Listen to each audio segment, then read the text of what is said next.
আক্রান্ত সংবাদ মাধ্যম। হাইকোর্ট চত্বরে আক্রান্ত হলেন সাংবাদিক। বঙ্গ টিভি নামে একটি ইউটিউব চ্যানেলের মহিলা সাংবাদিককে কটূক্তি, নিগ্রহ, হেনস্থার অভিযোগ উঠল বেশ কয়েকজন আইনজীবীর বিরুদ্ধে। রোজিনা রহমান নামে এই সাংবাদিকের অভিযোগ, শুক্রবার হাইকোর্টের বি গেটের কাছে বেশ কয়েকজন আইনজীবী তাকে ঘিরে ধরেন। দলে ছিলেন মহিলা আইনজীবীরাও। অভিযোগ, দীর্ঘ সময় আটকে রাখা হয় তাকে, মোবাইল ফোন ছিনিয়ে নেওয়া হয়, চিত্র সাংবাদিককেও হেনস্থা করা হয় বলে অভিযোগ।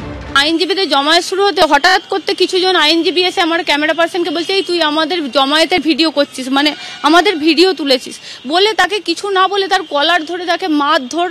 আমি ছুটে গেছি, তাদেরকে আটকাচ্ছি, তখন আমাকে ঘিরে এবার সেই যেমন অতজন আইনজীবী মিলে এবার আমার ফোন কেড়ে নিয়ে এবার আমাকে হেনস্থা শুরু করেছে, বলছে তোরা খুব বেড়ে গেছিস। পরে আমি বলছি, দিদি জোরহাত করছি, আমরা কোনো তোমাদের ক্যামেরা করিনি, আমাদের এই ফুটেজটা আমাদের দরকার নেই, আমরা এইরকম ভাবে খবর করিনি। তবু মানে আমাকে মেন্টালি প্রচুর ভাবে আমাকে হ্যারেস করেছে, মানে ধীরে ধরে অতজনের মধ্যে আমি তখন বুঝতে পারিনি আমি কি করব।